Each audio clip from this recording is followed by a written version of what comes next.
good entrepreneur is also a fantastic um, community advocate, you know? And And, so that's what I wanted to do with this book is bridge the gap between those two. and that's, to me, that's exactly what I extrapolated from it, is that, okay, the language is succinct. The language is in everyday terms. And one of the things you point out in the book is that you said that since the age of 18, you've been into grant writing. And what I want to ask you, because a lot of times I think we have kind of like a template set up of what we think of as a board of directors for a nonprofit. But I want to ask you, since you pointed out in your book that you were 18, if I'm a 17-year-old in 2021, I'm an 18-year-old, and I'm like, you know what? I'm concerned about women's rights, the amount of, what women get paid on the dollar versus men. I'm concerned about LGBT issues, et cetera. But I just don't know where to start. And I'm like a bubbly, bright, enthusiastic, optimistic, I'm going to change the world 19-year-old. And I come across your book. How do you think your book will influence younger people in that demographic, as opposed to kind of what we typically think of late 20s, mid 30s, people running, nonprofits? That's powerful. That's actually a powerful reflection for me because I want them to be able to see this book as an opportunity to translate that passion, because it's always about having really great ideas. A lot of us have a lot of really great ideas, but it's very difficult to be able to put the pen to paper and make things happen in a collaborative fashion. And that's really the issue that I think our young people are having nowadays, especially due to COVID. Everything is so I, me. Everything is so individualistic. And when you're working on grants, especially, you have to be a team leader. A team leader. You can't be a leader in the sense of Peter Drucker and all these other management science, Yeah. folks.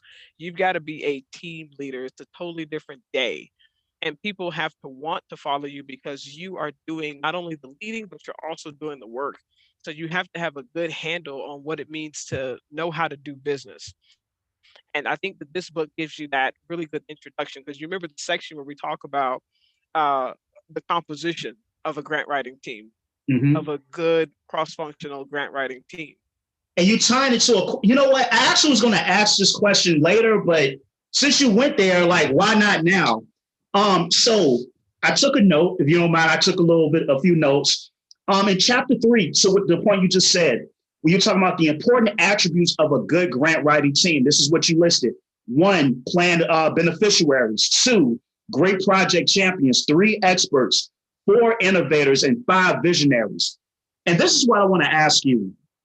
In your experience and through the research you've done, all of the grant writing you've done, what would you say out of all of those listed do most organizations or nonprofits seem to be the weakest in, and how can they improve that?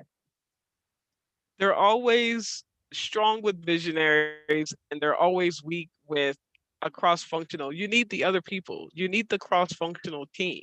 The Mm-hmm. visionary needs to be a part of each of the other roles. It can't just be the visionary by themselves. And that's where the nonprofits normally suffer, because they've got people who have great ideas. And you'll see this on the board of directors all the time. There's always going to be a bunch of people there that have a lot of great ideas, but Yeah. they don't know how to make it happen, to put them into Mm-hmm. action. It's two totally separate different things. They're because they don't know how to work with other people. That's really what it boils down to, is Mm. most of these people who have these great ideas don't know what it takes to bring them into action, because it can't be you that puts them in action. You have to have a team Yeah. that does the work. And you're supposed to also be there doing the work in your lane, but your team has to be doing their own different components of work as well. And that's where the project management comes in to this work.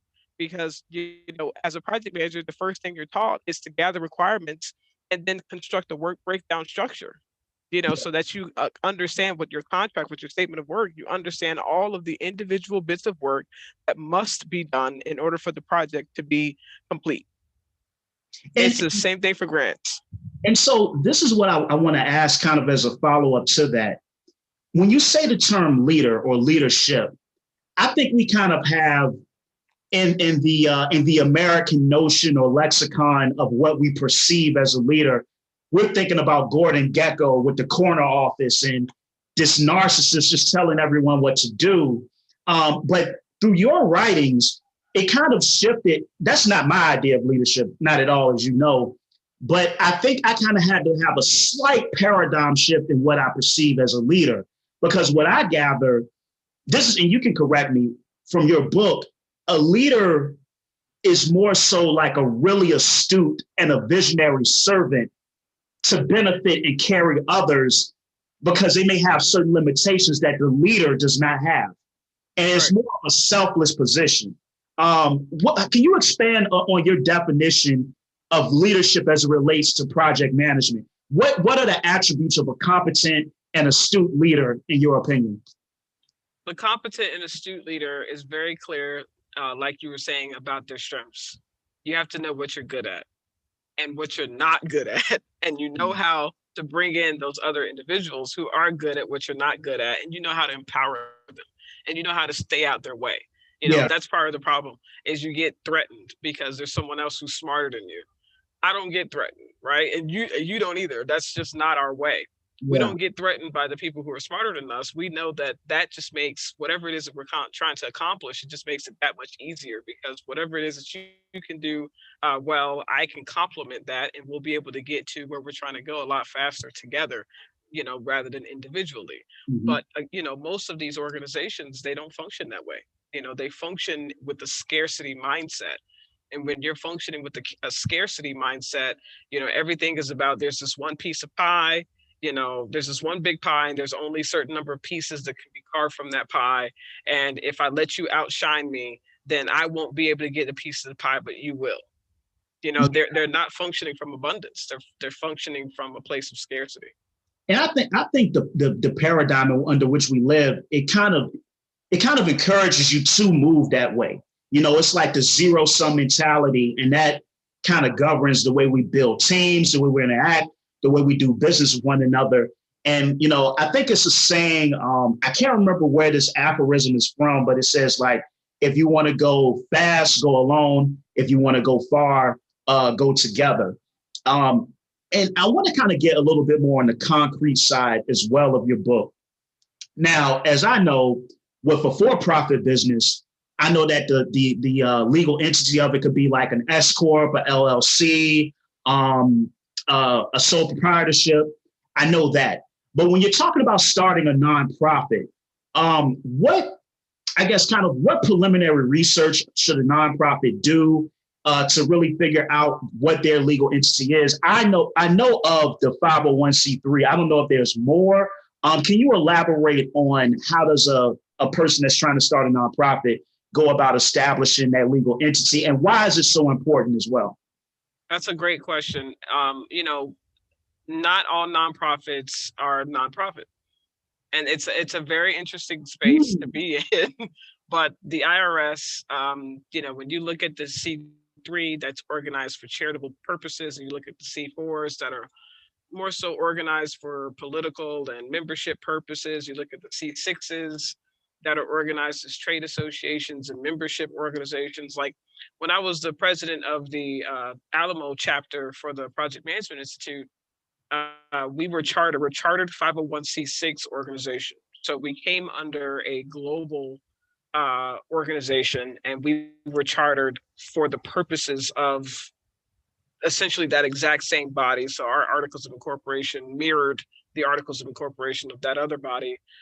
In our bylaws were where you saw the difference in our mission and in our vision and in our programming. Our programming and our daily operations were different from the larger body, but you look at us and we were still very much a 501c6 charter organization. Not saying that all 501c6s need to be chartered, but most 501c6s are. You look at your chambers of commerce all throughout the country, and a lot of them, if they're not organized as LLCs, they're going to be organized as 501c6 nonprofit organizations. So I think that's the first place to start, is when you talk to these founders who want to go into business, that's what they need to be clear on. You're going into business. It doesn't matter if the business is organized for profit or nonprofit. You're going into business. It has to be managed like a business. And that's where you start. And then once you talk to founders and before they even decide if they want to be a C3 or a C4 or a C6 or a benefit corporation or there's so many different iterations and so many types of organizing structures for nonprofits. Before you even go there, you have to talk to these founders and figure out what they're really trying to get done. Yeah. We have to start there, and we have to figure out who needs to do this work with them, because that board of directors is really going to be there to help them decide, what their organizing structure needs to be. And those board of directors, those members need to be in place before you decide what structure you organize under. Now, this is one of the things I think that most people find kind of murky. You made a key point there. You said it's a nonprofit, but it has to operate like a business. So this is what my follow-up question to that is, because this is a question that I have, and I've heard other people ask this as well, especially people that I know that are looking at starting a nonprofit. How do you make money? If I'm on the board of directors, how am I making money? Because you hear the term nonprofit. But how do I make money? How do I make the profit out of my nonprofit? Legally, of course. So that's a question I want to put out there, because I think a lot of times when we think of nonprofits, we think of these little small organizations, but there are very gigantic organizations that receive tens of millions of dollars that are technically nonprofits. So could you kind of walk us through the various complexities of how you make money from starting your nonprofit? Even churches have to make money to feed their members, the congregation. They have to keep the lights on in the building. They have to acquire real estate. That's real estate. They have to purchase buildings. They have to maintain the parking lot. You're a business. Even when you're organized for charitable purposes, you still have to keep the lights on. You still have to have a vehicle to serve people. Yeah. And if you're going to be serving anyone, you have to have money. So the way that it works, generally speaking, for nonprofits is, and this is where the fundraising and grant writing component comes into play, the way that you raise money and the way that you spend money is very much tied to your mission and vision. Unlike for-profit businesses, like Amazon, you think about Amazon, you think about, Walmart, etc. They don't have to give you a mission and vision statement and say, we have this store set up so that you can purchase products because we want to be the one-stop shop for all things that you need so that you can live a better quality of life, right? Like, they don't have to have that. But as a nonprofit, you do, because the nonprofit, the IRS is dictating to the nonprofit, that the 501c3 nonprofit, that is, that you are organized for charitable purposes. So you have to be a charity. And charities can be foundations, they can be the NFL, they can be any organization that's organized for charitable purposes. So all you're saying to the IRS is that, yes, we're raising money, we make money, but the money is donated to, 50% of it's donated here, or 100% is donated here to this other nonprofit for this purpose. That's the difference between the nonprofit and profit. It's just the purpose for the funds. Gotcha. Okay. Because that, to me, that provides it definitely provides a lot of clarity, because I think that's kind of the concerns of people is, how am I actually making money from this? And you actually put that succinctly. Now I want to talk about the digital divide, if you will.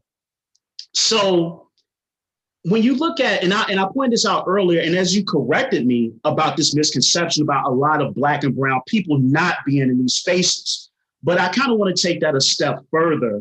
When it comes to the digital divide and the access to educational resources, which your book will be one of, how do we kind of fix that problem of how this information, because there are a lot of nonprofits, like, for example, I know a sister here that has a nonprofit where she works with victims from abused relationships, women that have been through domestic violence. And so they do a lot of great work here in the Richmond area. But as I said earlier, a lot of it comes from a lot of the reasons why people find it so difficult. It's just not the access. They don't have the access to the information. So as with your book, A Project Manager's Guide to Grant Writing Vol.1, how does your book fit in to starting to disseminate that information to more of our people, and then fixing that kind of that gap in that digital divide as it goes to disseminating information about project management, grant writing, and the subtleties and the nuances of starting a nonprofit. It's what's so interesting about the question that you're asking is the way that I see this book functioning as a bridge is by introducing financial literacy in a way to grant writing and to project management that I don't think a lot of project managers are really espousing. And I think that's a problem. I think it really kind of starts with recognizing that we are functioning, our businesses, our nonprofit, for-profit businesses are functioning in a very different environment today than they would have been 20, 30 years ago. 20, 30 years ago, cash was king. Now, 2021, Bitcoin And is I'll touch on that king. later. I'll touch on that. Okay. I'm just saying, blockchain technology is it. The gold isn't what gold was. Cash isn't what cash was. Cash is risky now. If you have cash, you're supposed to be wrapping that into ownership. Cash isn't ownership. Cash is the opportunity to buy into ownership. And so you look at grant writing and you look at project management, it's kind of the same sort of way of thinking. Is if you're going to go into business, you need to be very clear on how to do business. And these are just some of the ways that you need to get clear, right? It's just like with the digital divide. We talk about the digital divide. What's so interesting about that is, what did we think that we needed to do? We thought we needed to throw devices at the kids, in the school systems. All right, just throw them a device, throw them, some glocal, what do they call these things? These little hotspots, the glocal me's. Throw them some of these glocal me's, other, right? All these hotspots, and they'll be fine. And what happened? They're still failing, and they still are not being educated. Why? Because just like with the digital divide and grant writing and fundraising, what they have in common is that it's not enough to just get exposure to it.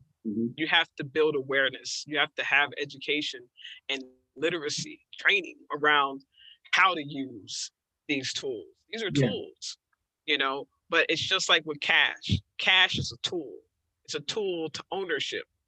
If you don't know how to own the real estate and you're still renting, you have all the cash in the world, but you don't know how to make that cash work for you, even in your sleep. It's the same thing with the digital divide. I've got all these devices, but I don't know how to make them talk. I don't know how to leverage them to give me a type of life that would make my life the quality of my life a lot higher and a lot easier. It's the same thing for those of us who are going into business and are looking at possible grant opportunities, possible fundraising opportunities. Those are tools. They're tools. If you don't know how to use them right, and you don't know how to get, folks like myself that can come in and consult you, if you don't know how to use us, it's just a tool that you still don't know how to use. So I'm hoping that this book will at least give people the opportunity to speak the language that people like me that do this for a living, this is the language we have to speak. And so I want this book to give people a very basic appreciation of the complexity of the work that we do. It's just like when you see somebody put up a website and you know that they had to transfer a domain to put up that website, you hear them tell you that it took them 12 hours to transfer the domain, but you have no idea what all went into that, what coding languages, what programming went into that, right? You have no idea. And it's the same thing with grant writing. If I tell you it took me 2 weeks to get this grant application taken care of, you need to have an appreciation for that. And this book should give you, sort of like a blanket appreciation for that. Now you're kind of getting that sneak peek into the depths of what all it really takes to be successful, in those endeavors. Do you have any, we don't know how the rest of the year is going to go, but as I was reading this, do you have any plans for maybe a TED Talk or a speaking tour based upon this book? Is that something you've been kind of toying with? I didn't think about that, but now I Oh, just put that on my mind. so look, when you do the TED talk, you got to give me a shout out. You got, you Like, got and I am here today because shout Clay out. told me. No, but legit, like I think this is something that you should really do like some video lectures from. But what I'm trying to be careful about, because you're the second person I've interviewed about their book. You want people to actually go buy. I don't want to give them everything now, like so. I'm trying to give them some good stuff, but not little sprinkles here and there. This was something that piqued my interest because now in a lot of high schools they already have coding programs available for students. I think as early as the 10th grade, I believe, or maybe even earlier. To the best of your knowledge, are there any like grant writing programs or anything along those lines in place for high schoolers? No, and they honestly wouldn't get a chance to even get an introduction to that, to the grant writing lexicon until they went to university, and Hmm. and probably not until their graduate study, because I know some undergrads, some universities undergrads get access to like nonprofit management, and part of the nonprofit management degree path is grant writing and establishing board of directors, and strategic planning and tactical planning. Those sorts of things are going to be within the nonprofit management degree pathway, but normally you don't get to that level until grad school. Would that be something you would like to see with younger people? Maybe kind of get like a general, just kind of like a general, maybe like 2 or 3 month course just about the fundamentals of a nonprofit and project management. Not to say that of course, they're going to have to go to a graduate level to get the more advanced studies, but just something to kind of get them semi-acclimated to the material. Do you think that's something that could be, feasible or pragmatic to start maybe at 11th or 12th grade? Well, it's funny you said that, because what I'm doing here in San Antonio is my business is now a industry partner with Edison P-Tech High School here, and the P-Tech is an accelerator program for students who are historically underrepresented and historically underserved populations of kids here in San Antonio, who get to go through this high school program to get their associate's degree when they graduate with their high school diploma, but they also get experiential learning opportunities with industry partners. So I just signed up for my business to be able to bring a project management sort of lexicon to the students from a global perspective, so that they understand how to do business from a global standpoint, working with businesses in Mexico and Bangladesh and Sri Lanka and Nigeria. So they're getting all kind of hands-on experience in high school that will help them with fundraising if they want to look at different fundraising options. Because like we're saying, grant writing is just a tool. It's a tool in the toolkit for fundraising. So they're going to learn how to raise funds, using social media, using marketing, being very good writers, being very good storytellers. A lot of good project management, just like a lot of good grant writing, is storytelling. So the students are going to be able to learn that. And that's why we call ourselves a information technology firm. Most of the work that we're doing is mining data. When I'm working with different organizations, I'm literally having to tap into their infrastructure to figure out what is it that they have been doing since their inception, and what are they not talking about. And it takes for you to go in and pull the analytics, pull the SEO, pull the data, look at the reports, pull the raw counts, and put together the story, tell their story. And once you're able to tell their story, you can get them in front of any fundraising opportunities. The sky literally is the limit. The cosmos is the limit at that point. Oh yeah, definitely. This is something I meant to ask earlier, but and I don't know if you mind disclosing this sort of information, or do they need to read the book for this? So this is at your discretion. But in your opinion, what are like some of the common mishaps that a budding nonprofit does? Like, what is kind of like a quotidian thing that you see amongst these nonprofits that are just starting up? That's a common mistake that can kind of impede upon the progress of their nonprofit. And with that mistake, as you highlighted, what are some ways they can mitigate from making that mistake or mistakes, in your opinion? They don't pay for the labor. And I'm thinking right now about a particular digital archive and museum that I helped get started here in San Antonio. One of the biggest concerns for me was just because people are willing to do something for free for you, whether it be internships or just people from the community who care about your cause and they want to give something for free, don't take it. As a nonprofit, just like the philanthropists and the donors who give you the money, you are responsible to the community that you serve and that you live within. Okay. Your backyard. You need to hire from your backyard. So if you're telling me that you're, all about telling history and you're all about, repatriation and you support reparations, and I look at your budgets and I don't see expense lines going for fundraising expenses where you're paying to take care of grant writers, you're contracting your services with grant writers who live in the neighborhood that you're functioning within, who look like you and who look like the people that you're supposed to be serving as benefactors. If I don't see you doing that as a nonprofit, then you are not living up to your mission and you're not living up to your vision. You're a hypocrite is what I call them.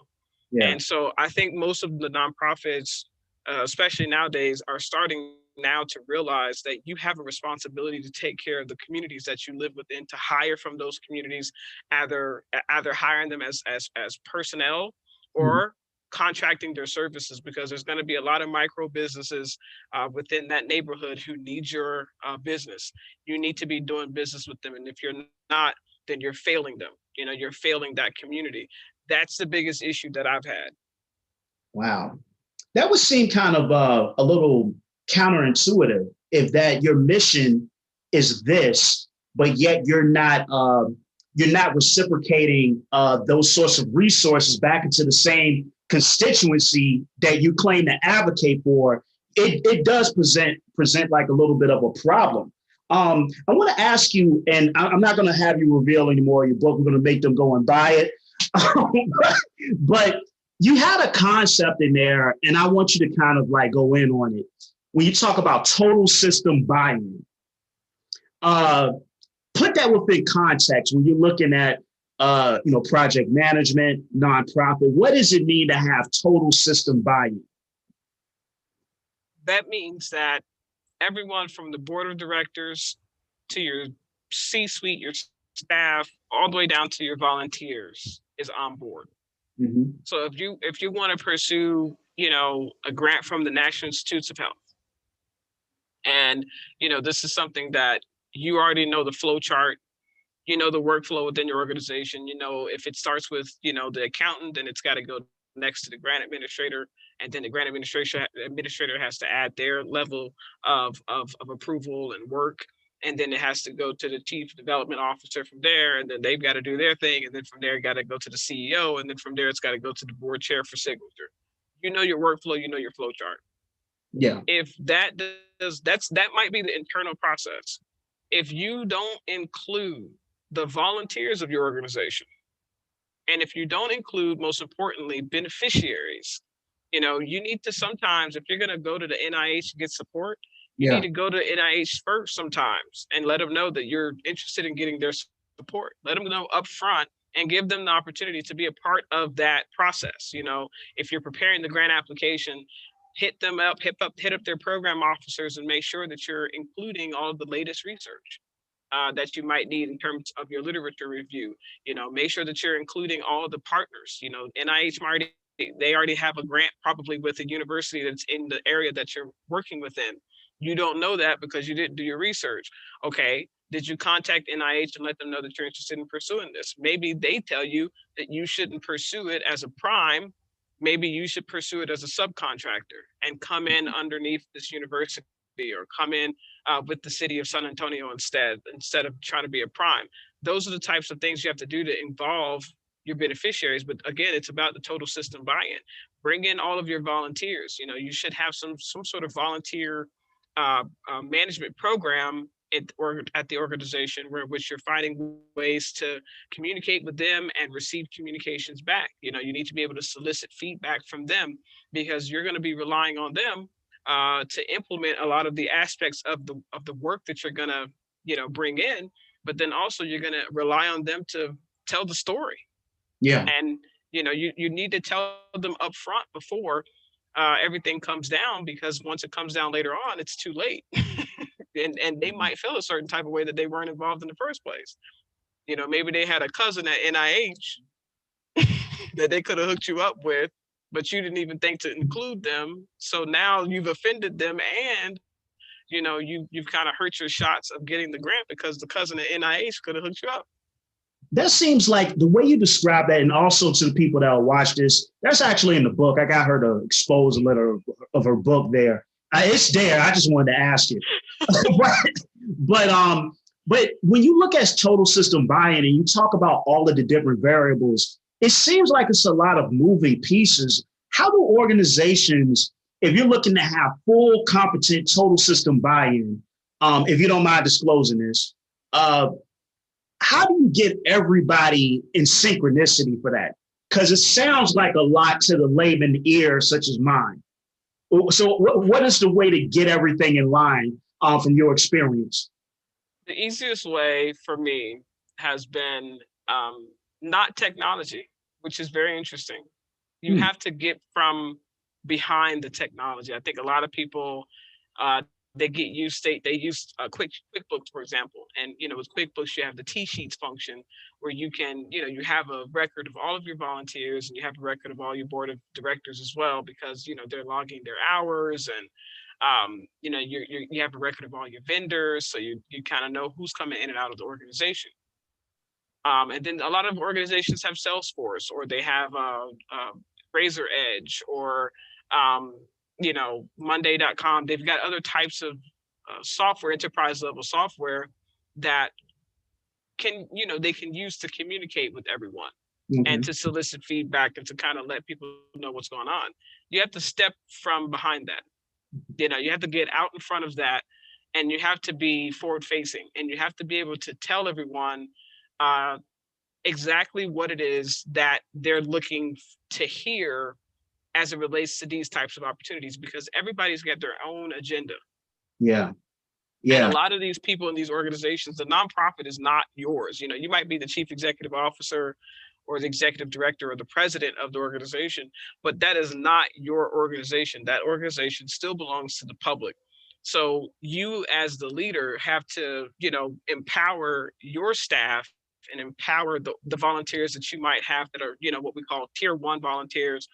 They're the ones that you feel comfortable with letting run the show if you're not around, type of deal. You have to be able to bring in your core team and communicate with them in a way that empowers them, so that they can go and advocate for this opportunity absent you. Because nobody, let's be real, nobody wants to talk to the boss. No one wants to talk to the boss. So the boss has to find a way to empower the rest of the team, so that they're able to go out and get that buy-in from everyone. But the way they get the buy-in is they present the win-win. You have to be able to communicate to these people why this is something that they want. Yeah. It's gotta be favorable for their agenda as well. And there's ways of communicating that are not, lies, or fluff. You can keep it real and tell them the win-win, and bring them in by asking them for their support, and asking them for their help. And definitely. And I kind of have a question here. Now, this is a little bit, it correlates, if you will, because it's something that I'm interested in. When you look at a nonprofit, and you can have like a COO, CEO, et cetera. When it comes to a treasurer, this is something that I wanted to know, just kind of my little bit of research.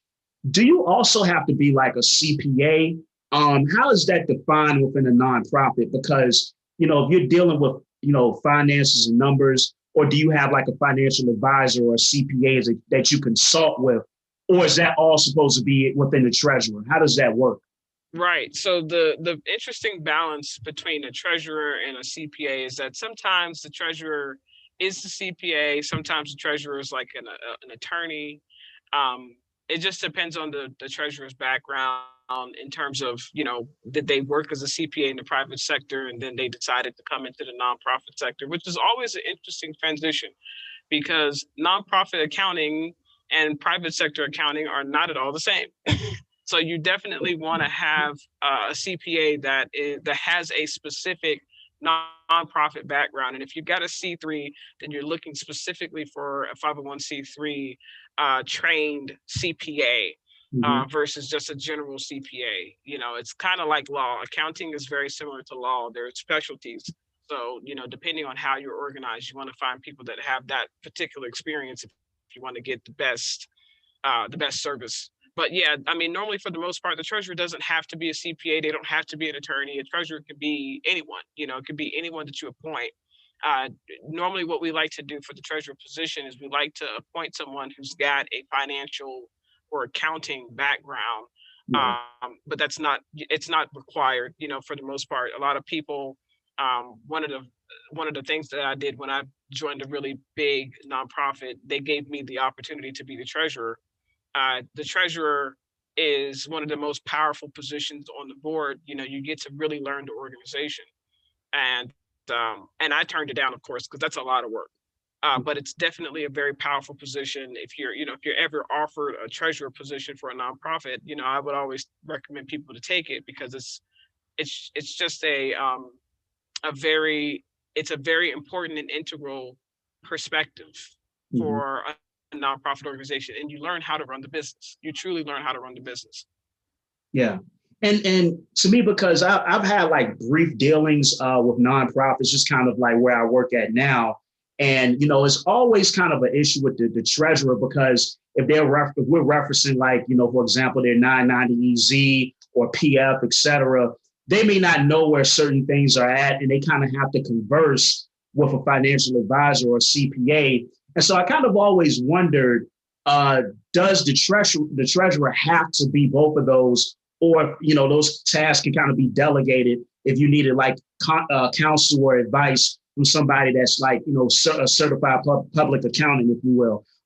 So I want to finish off the book segment of this because we're going to touch on a few other things during this episode.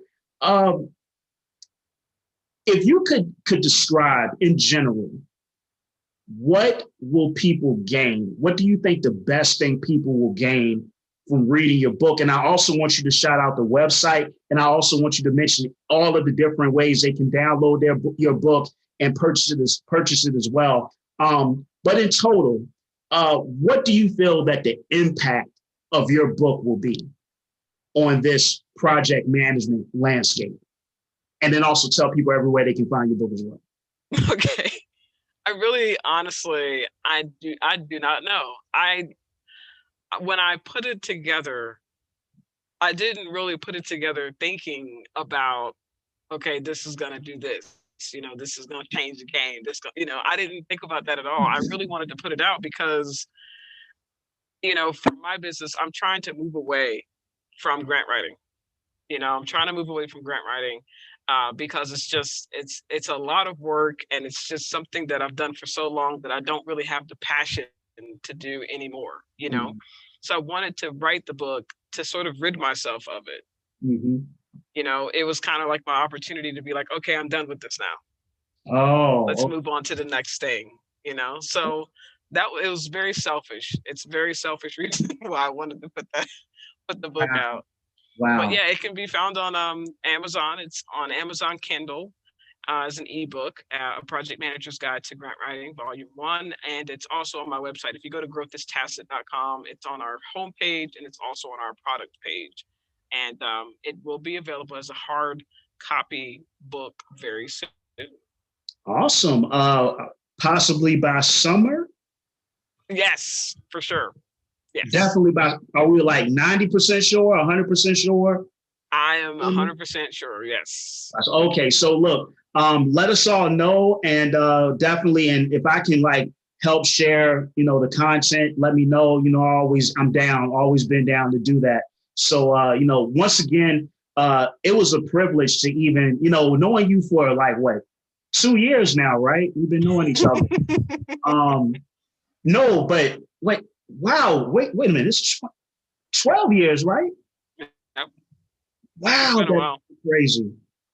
And just to see where you were at and now you're putting out literature, I just want to say, and I told you in the DM, it's just powerful to be around Black people that are doing great things because it influences you to want to push yourself harder and to improve and to contribute to our community. So much thanks, sister, for that. And it's definitely something that, we're going to benefit from because we don't know the mind that's going to interact with your book and what they'll be inspired to create because of what you contributed to the cosmos. So deep thanks, my sister, for real.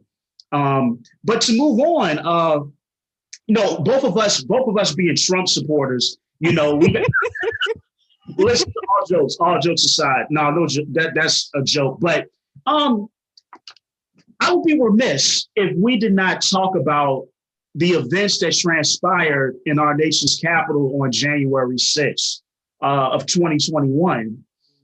I was working and I received several text messages from people that the Capitol was being invaded. And I'm thinking it's a joke. So I go on my CNN app and lo and behold, the Capitol is being invaded. I just kind of want this to be an open discussion. I really don't have any questions structured for this part. I just kind of want this to be open dialogue. What was your first impression when you saw that? I think it was a Wednesday that happened, right? I think it was a Wednesday. Yeah. And I was blown away. I was really blown away because I used to intern on Capitol Hill. I was an intern on Capitol Hill. And I just remember taking the Amtrak into town to get on the metro, remember, because we had to take the Amtrak from Richmond. Yep. And then Union Station, and then from Union Station, you go to Union Station. Yep. Exactly. Yep. I just remember taking that trip, and you know how you just feel you felt democracy, like you felt royal, like it was the symbology that is DC, right? The symbolism that is DC. You just and so for me to see these fools, climbing the doggone wall. I mean, I was like, what is this? What barbarism is this? And then to see the battle flag inside of the Capitol building, I was floored. I was so pissed off. I was hurt.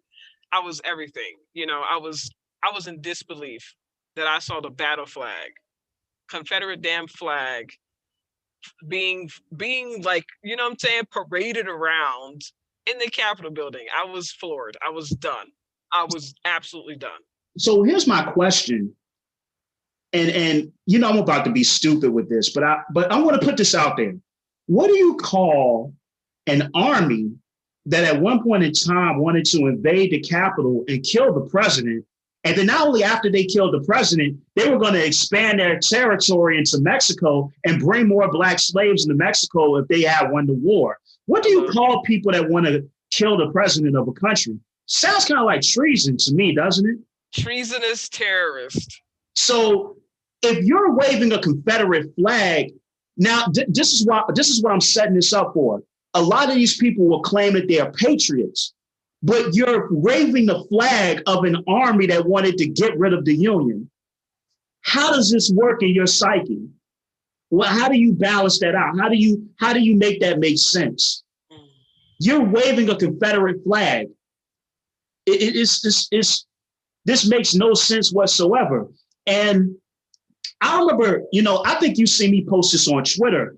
I told people the red flag for me was when I saw the interview with Trump and he joked about having a third term. He had another interview. Everybody can go on YouTube and look this up, indicating, hey, I should have a 20-year term limit.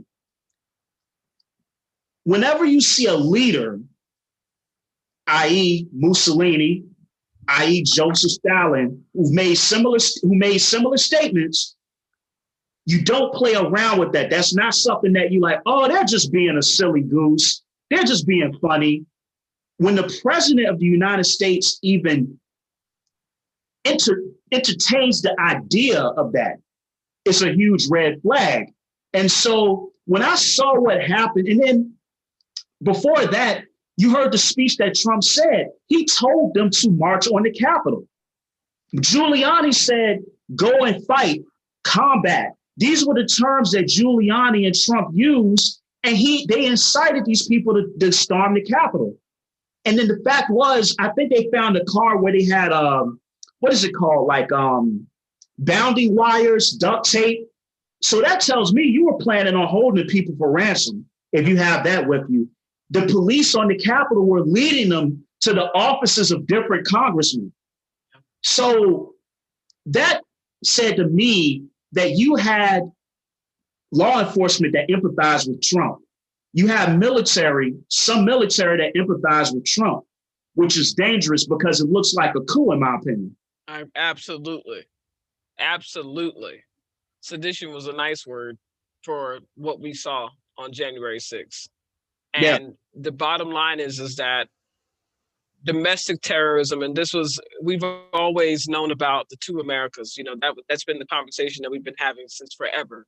Yep. But, I'm just reminded of Assata Shakur. I'm reminded of so many of our political prisoners. And I was to say that I was upset, to say that I was, my heart, you could have just snatched it out of my body when I saw this. And then I saw the response of law enforcement, and I saw the response of Congress. Twitter and other private sector companies had, Goldman Sachs, they had stronger words and stronger actions than Congress did coming out of that. The private sector had stronger actions than our own Congress. Mm-hmm. Disgusting, and you saw the National Guard was called, Virginia National Guard, Maryland, all of these, and then poor DC. Listen, I mean, Mayor Bowser was like, what do you want me to do? Yeah. And she's absolutely right. What do we want her to do? Yeah.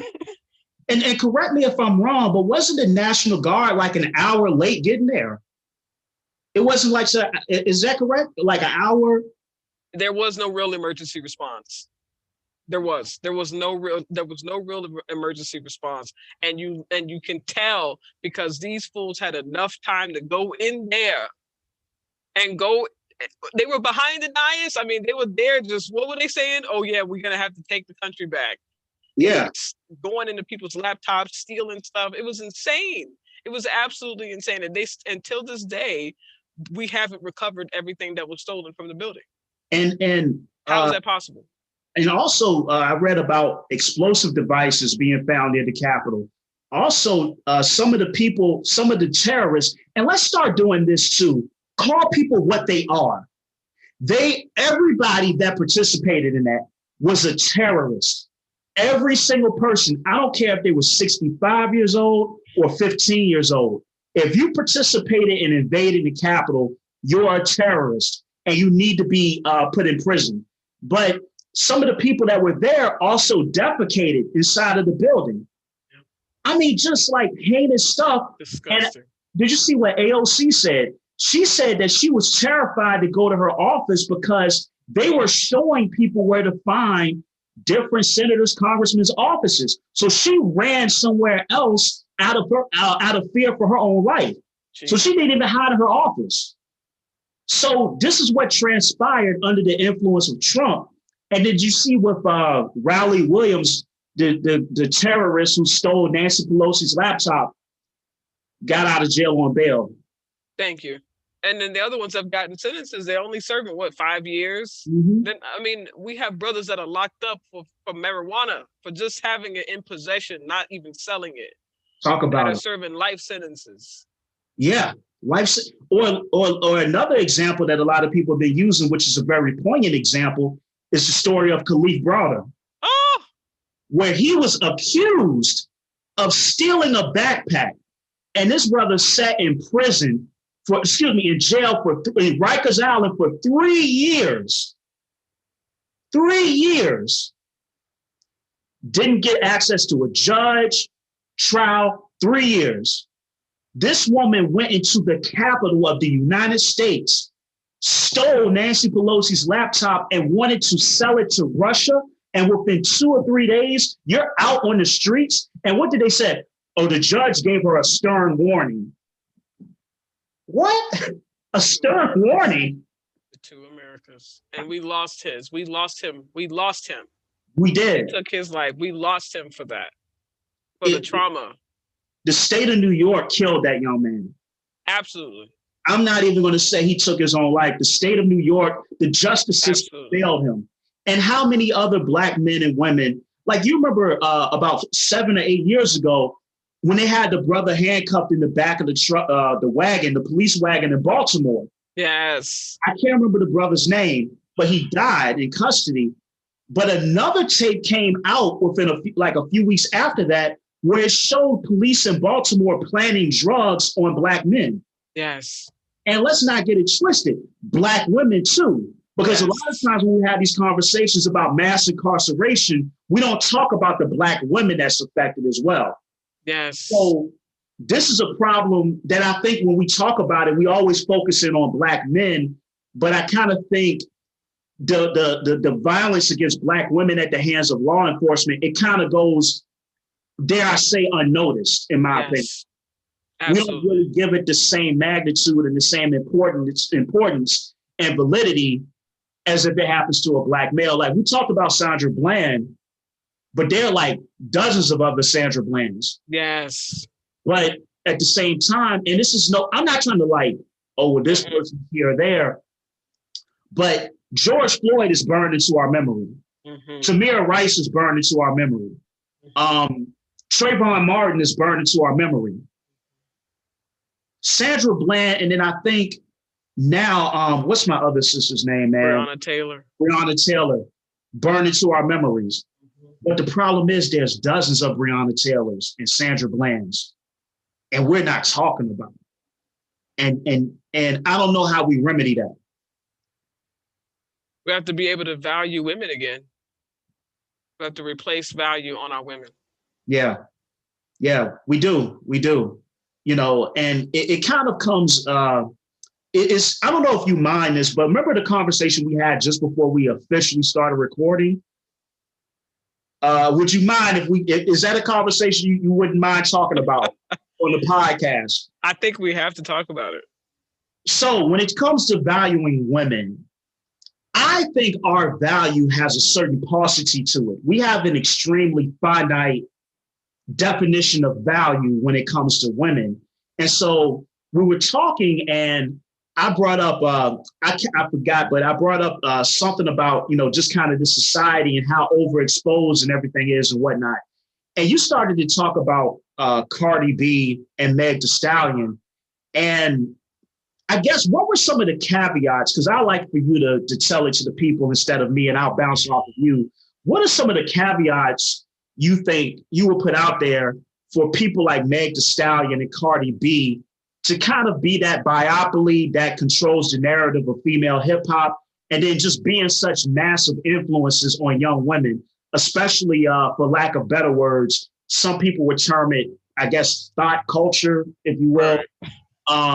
Some people would say, hey, like I told you, my friend said it, they're advocates for the empowerment of female sexuality. Provide your take, please. My take was in the context of a human trafficking conference that we had here at Texas A&M San Antonio's campus, where Centoya Long Brown was one of the keynote speakers. Well, she was the keynote speaker, and she spoke so eloquently. And one of the points, I want to paraphrase her. She said, it wasn't the streets that brought her pain. It was the pain that took her to the streets. Ooh. And I think there's a language barrier there. And I think only a few people, particularly Black people, Black and brown people who understand that lived experience, can understand how to translate that. And to me, the point that Sister Centoya is making is that at some point we have to recognize, and Cardi B already made the distinction herself when she was talking about her daughter not listening to her music and not watching her videos. These are entertainers. We live in a very individualistic society. Consumers, consumption is what's driving wealth and riches. Folks on YouTube are getting to be millionaires, and it's an easy way to make money that's mindless because you're Yeah. just using what people think is aesthetically pleasing. Cardi B, I think herself made the point that Sister Sequoia made, which is that it's not about sex work and making it dignified and everything of that sort. Those sisters have their own struggles. What we're saying on the mainstream main platform is for young girls that are coming up that are impressionable, that don't understand, because not all of these girls have gone through this experience, right, of having experienced sexual harassment at a young age, like Yeah. a lot of us have, or molestation. A lot of those girls are still innocent. They don't know that experience. It's like, remember Yeah. we talked about growing up in Richmond, the influence from Atlanta and New York was so much, that, we ended up loving the music. We loved 3 6 Mafia, we loved Jim Jones and Joel Santana. But to be real, the language barrier existed even with the music because we was rocking to it, but we really couldn't relate to it. Like we related to it in our own way, Mhm. in our own experience growing up in Richmond. We didn't grow up in Stoops, or in Brooklyn or in Harlem and experiencing the type of poverty and the type of beauty in terms of culture and Yeah. the type of just dopeness overall in terms of knowledge and everything that comes from these meccas of culture, right? Like we didn't have that at our backyard. We just Mhm. had the music, we had the influence. And that's kind of how it is today with these girls, is they're so impressionable. They're so impressionable. So what is the message that we're trying to get across? Yes, you should have body positivity. Yes, you should love yourself, and you should look in the mirror every morning and say, I'm beautiful and I love who I see. But it shouldn't be at consequence to having big titties and a big ass or a fake ass. Mhm. Okay. That's what we're saying is that there has to be reconciliation there. There Yeah. has to be the opportunity to go back and say, I'm beautiful without all of this makeup and the wigs and all the other things that are based on artifice. I'm Yeah. beautiful in real life. I don't need to be made as a comic. I don't need this filter to actually be made beautiful. I'm beautiful naturally. Yeah. That's the problem. And I think that's the reclamation that needs to take place. But it's hard to have that conversation, when you have the strip club stuff going on. You got all these other things that are all based on exploitation. And like you said brilliantly earlier, it's all based on the empire. This is all imperialistic capitalism, you Yeah. know?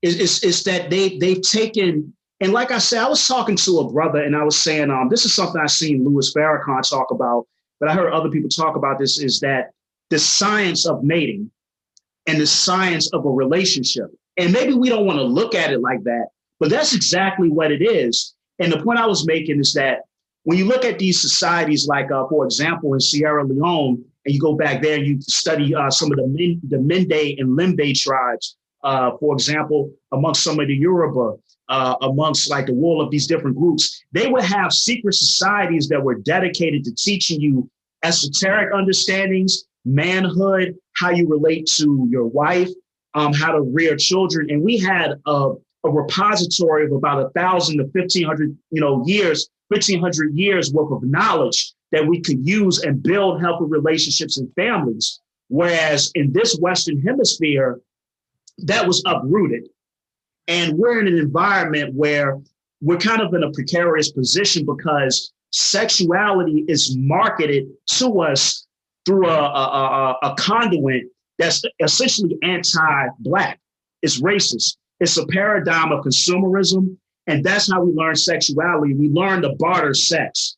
We're taught to barter sex. We're not taught to have healthy relationships. And as I was saying earlier, okay, the AWP is okay. All right, cool. We get it. But what is the conversation about? How do we come together and rear children? What does a healthy relationship look like on a spiritual level, a mental level, and a financial level? How do we, and not only how do we build a healthy family, but how do those families come together and build community? Now, let's elevate the conversation there. If you want to talk about what Cardi and them talking about, not taking nothing away, that's great. But then soon we have to advance the conversation. Because then if we're just staying here, we're at an id level, as my man Abraham Maslow would say. we're just operating off of the id, but we want to get to self-actualization at a certain point. And that's kind of my problem. And like I said, the brother that I was telling you about is that there's so many different women contributing a lot to the genre of hip hop. It can't just be all about Cardi B and Meg. And you know, to me, I just kind of feel like we need to have a more diverse way that we appreciate our women and what they bring to the culture and what they add to the tapestry of our society. Because like you brought up a good point about id, and not enough of us, there's not enough critical conversation around id. And we have to start having that conversation because that's what social media, that's what consumerism is built on. It's all about getting visible and staying visible. I want people to know that I exist. And I want them to see me in this certain way. I want them to think that I'm beautiful. I want them to think that I'm smart. I want them to think this and this and this and this about me, right? Everything is, again, very Yep. individualistic. When we get to, like you said, you're thinking about Abraham Maslow's hierarchy of needs. Once you start to go past physiological needs and you start getting into safety and, you know, you start continuing to climb to self-fulfillment, right? These different stages of self-fulfillment. And then, like you said, getting to actualization. A lot of these white folks gonna tell you we're already past self-actualization. They already living in Star Wars, right? They already on that level where it's like, listen, you know, we've got civilization. What do they call it? They've got one civilization, number one civilization. Oh yeah, like level one civilization. I think it goes all the way down to 3. Yeah, exactly. Like they're like, we're at level 1. Like, what's good? And here we are, still vibrating at this. Oh, did you see me? Right? Like, and we just have to. There's so many. It's like you said. There's nothing wrong with Cardi, and there's nothing wrong with Meg. There's nothing wrong with Nicki. Right? We're not saying that they're not brilliant. They all three are brilliant. Yeah, what we're saying is that there has to be diversification. It's just like you said with finances. There's got to be diversification. You can't just have cash. Cash is trash. You know, you got to have a little bit of Bitcoin. You got to have a little bit of Ethereum. You know, you got to have a little bit of, you know, a little bit of everything. So that way, if something bottoms out or if something is no longer relevant in your life, it doesn't fulfill you tomorrow. You got something else. I just want to interject real quick when we were talking about cash. Remember, Wu-Tang told us cash rules everything around me. Cream, get the money. Dollar bill, y'all. I just had exactly. But yeah, it's like we have a really vapid society, and everything is predicated upon I want fame and I want to be seen. And do you mind, sister, if I kind of just take it back to myself really briefly, because I want to put something out there. My whole reason for starting No Truths Barred was that I was one of few Black people that was sitting up here and I'm reading books about cultural anthropology. I'm reading books like by people like Marcus Rediker, people like Graham Hancock. So I'm reading all these different books. And in order for me to get this information or discourse on this information, I got to go listen to Joe Rogan, or I got to go listen to this white podcaster or this white podcaster over here. And I just started to say, why don't we have more Black podcasters talking about, you know, like that can talk about like the Civil Rights Act of 1964, but they can talk about the Venetian calendar that the Dogon used, and then hop over here and talk about these cultures like amongst the Inca and the Arawak and whatnot. I will always have to go to white content creators to get that. And so I started No Truths Barred because I want to give Black people that may not even know that they're interested in that sort of subject matter something to listen to. And I see my platform not as, I mean, of course I would love to monetize, but to me, it's a tool of education. And as I get better, I want to educate people. I want people to learn about different books they may not have came in contact with. Matter of fact, one of the segments I'm introducing, it's going to start in late April, is the No Truths Barred Book Club. So I'm going to, do book reviews, provide reading lists to people. So I say that to say to your point that you can still be in these spaces, but leave your vainglorious perspective aside and do something that's going to benefit others than yourself, and not just try to say salacious things and controversial stuff just to get a name. We have to focus on reality. And we have to make sure that we're doing things that are going to have substance, because the things that have substance are the things that last. That's it. With COVID too, we're creating, you think about 65% of the jobs that will our kids and our kids' will be working, they don't exist today. So Yeah. that means we're creating the future right now. And if we're all still vibrating at these very basic, levels, that's not going to serve us well in the future. It's not going to serve our generations in the future well either. We have to move beyond worrying about, are your nails done and are your toes done and what kind of wig you got and all this other stuff. And I'm not knocking anyone who does care about that. I do understand that appearance, it means a lot to a lot of people. But once you start to run in certain circles where substance is king, or I should say substance is queen at that point, because that's the most powerful. When you look at substance as being queen, you don't worry about all these other things that are not tied to your wealth, and they're not tied to your health. You have to get past that. You got to diversify your experiences. You have to diversify your interests. You've got to find ways to, I know you like your anime, you like your K-pop, you like your Meg the Stallion, you like your, Anthony Pompliano because you like Bitcoin. That's great. Keep it going. Keep the diversification going. There's nothing wrong with valuing our culture and every part of our culture. We're not a monolith, Yeah. and we recognize that. And all of us can get ratchet at some point. We Right. pride ourselves on being able to code switch. I know I like to code switch, but the reality is that I can code switch, and that's Yeah. that's the Yeah. point. I heard this quote, and it was do everything in moderation, and even do moderation in moderation. And so it's to say you're gonna have those times where, look, I don't drink. I don't use anything. Because I guess to a lot of people I look like a square, right? but but New Year's Eve, I went and bought a bottle of Hennessy, and I shared it with a few people. I had some drinks.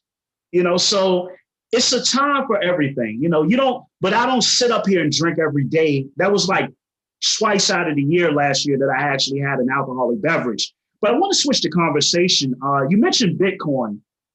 So me and my little tiny, tiny, itty bitty, nuanced novice steps, excuse me, I'm trying to learn more about cryptocurrencies. You said that cash is trash. One, I want to ask you, have you purchased any Bitcoin?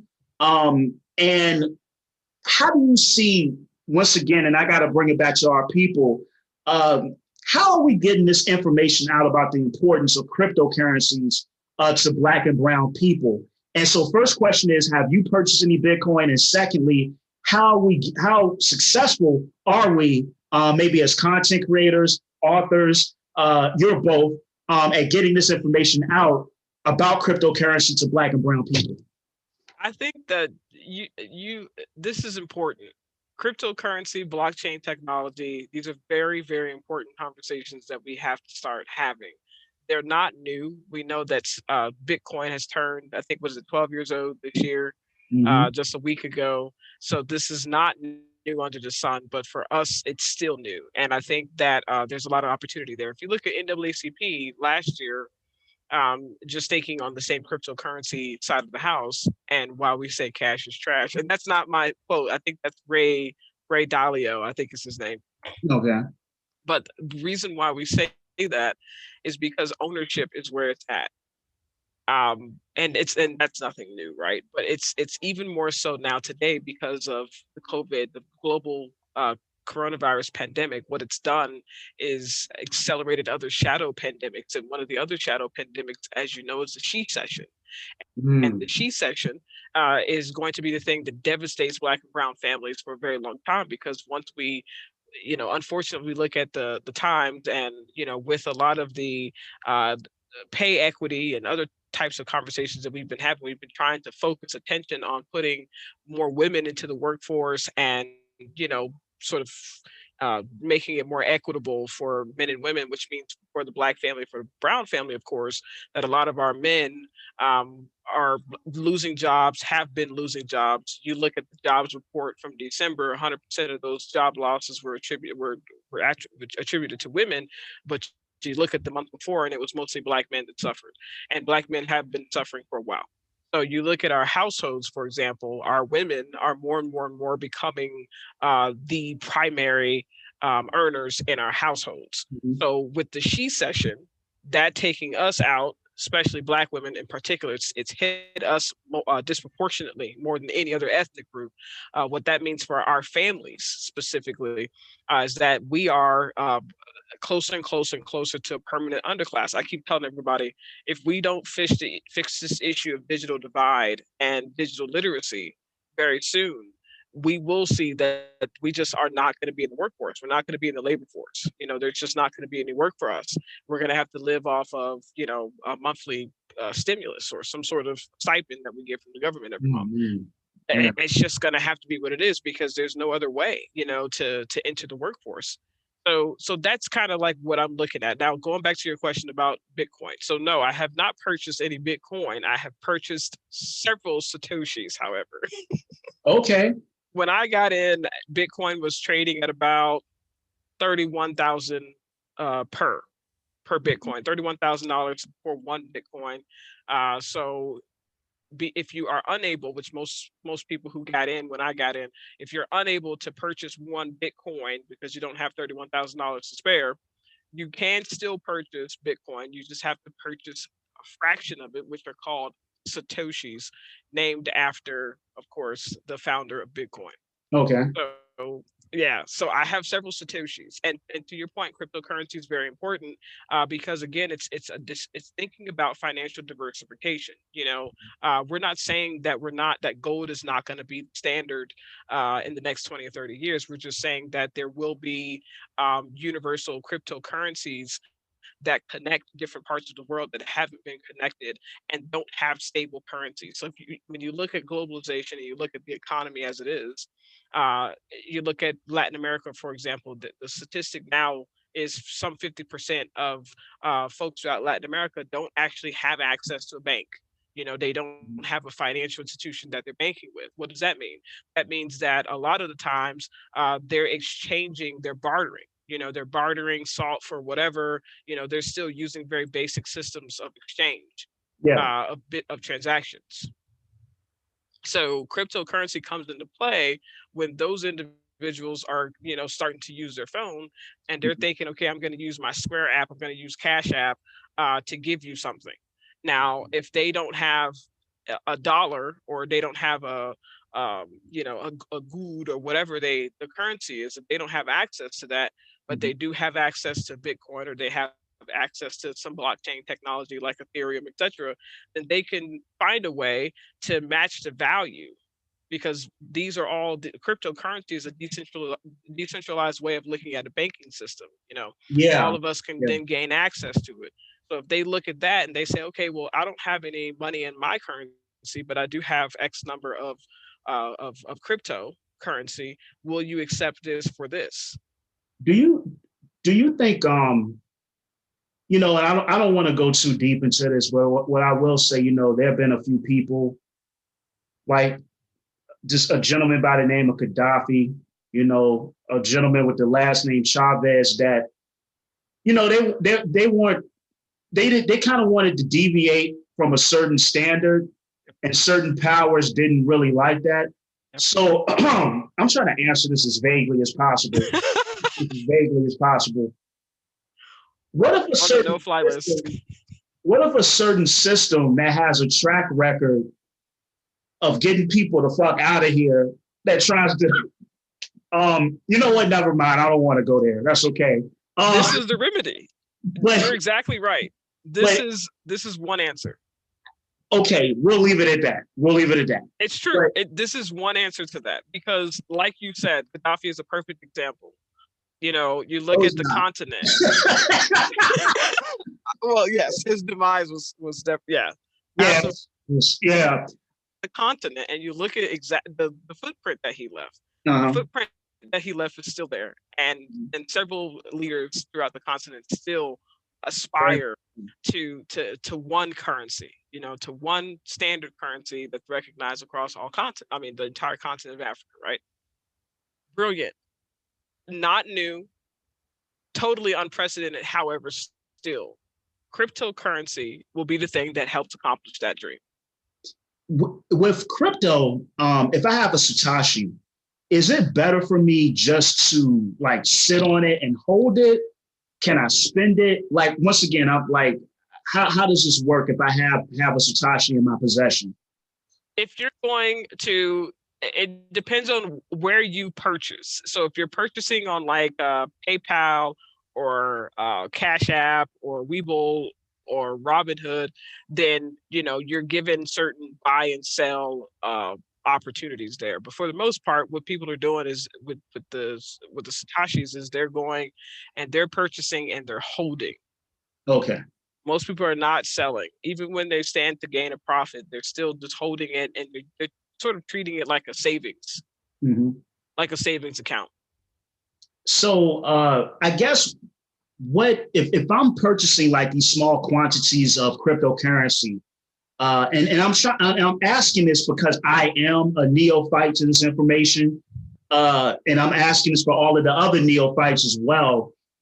What's the ultimate goal? So let's say I have a small segment of cryptocurrency and I'm sitting on it. What exactly am I waiting for? Like, what is that point where I'm like, maybe I should sell, or maybe I should do this? Like for you, for example, what exactly, like people like yourselves that are really knowledgeable about cryptocurrency, what is that magic or optimal moment that you guys are waiting for from holding? For me, it's just like my investment portfolio. So it's all about your reward to risk ratio.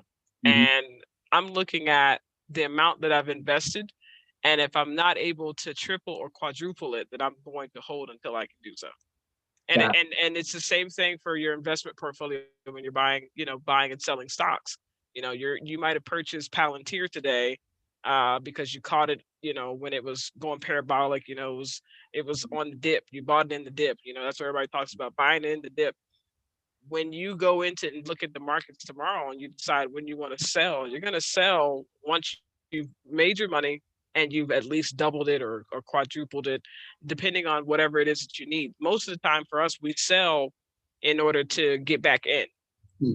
So when I sell, if I'm quadrupling my investment for Bitcoin, when I finally decide to sell, what that means is I'm going to be able to go back and purchase more Bitcoin and then have enough residual to be able to pay off my car, for example.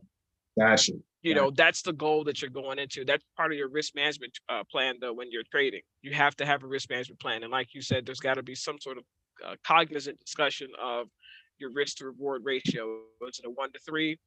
For every one that I've invested, I'm getting 3 back. You have to have that. It's similar to sports betting. And when you bet on poker games and stuff like that, that same odd calculator that people use for poker games, it's the same odd calculator.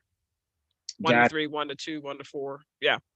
Yeah, I definitely this year I definitely plan on really getting into the cryptocurrency world, and because it seems like the practical thing to do. And I'm just me, I'm very meticulous with doing research and kind of learning all of the ins and outs before I jump into that particular pool, if you will. So I'm about to wrap this up, but I kind of want to end it on a lighthearted note. So let's play a game. All right. The game is, how do I want to phrase this? Okay, here it is. 2 lies and 1 truth. Give the people three things about yourself. All right. One of them is the truth and the other 2 are lies. Okay. And when I post a video up, you don't have to answer it right now, but when I post a video up, we'll let people guess. And then you can like maybe comment or make a response video to like which one is the truth. But I'm going to guess, though. I'm going to guess like right here on the podcast. All right. My name is Juana Chambers Lawson. I am the owner, Chief Innovation Officer, and Principal Consultant of Tacit Growth Strategies. I served as the president of Haven for Hope, which is a homeless continuum of care service provider here in San Antonio, one of the largest. And I am a lecturer at Our Lady of the Lake University. Which one is the lie? I'm gonna go with the second one. Good job. I'll find out when the rest of the world finds out. So like, do you have anything, in addition to your book, like you have that you're working on or coming up next, any speaking engagements, you invited me to a webinar like a few months ago. I think it was you, Tiffany Haddish, yes, and a few other people, and I thoroughly enjoyed it. So do you have anything else like that coming up this year? What power moves you got coming up in the 2021 year? I've got a couple of speaking engagements next month for Black History Month. One is with Endeavors, Family Endeavors, but they're now called Endeavors. Mm-hmm. And the other one is with SUNY, State University of New York, Dutchess, the Dutchess campus. Yeah. Are you flying up?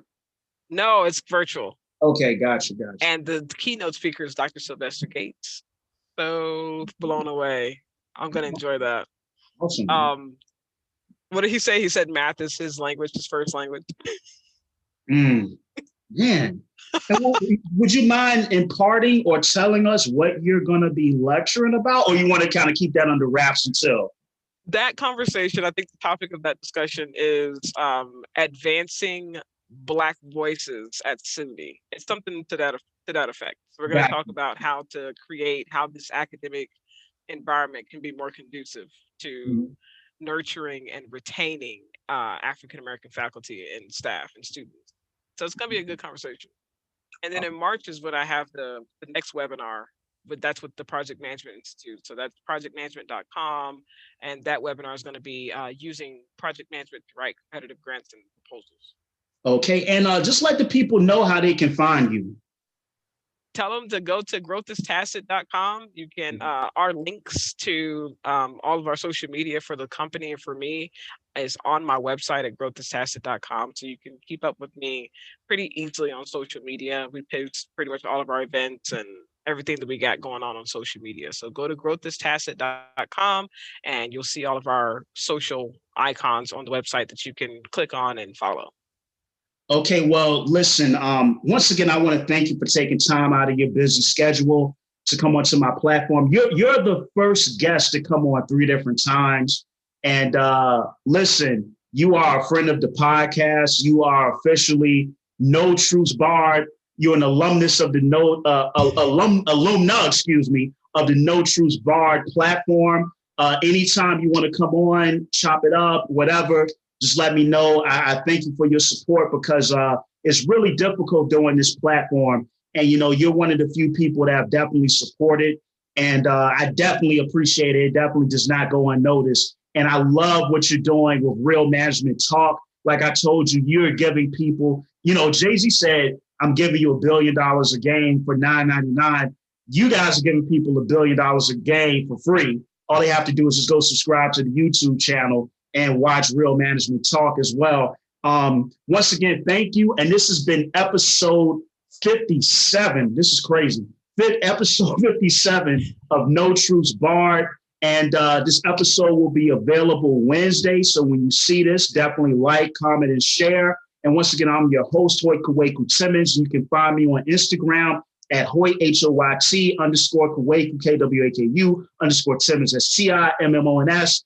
Also, the new page is _ No Truths Barred podcast. Follow me on Twitter, and I got the TikTok page coming. Oh, nice. Talk about narcissism, huh? No, it's necessary. We got to get the word out. Got you. But definitely, this is a great episode, powerful episode. A lot of dope clips that's going to be coming from this. And once again, much love. Thank you again for coming on, my sister. I definitely appreciate it. And until next time, peace.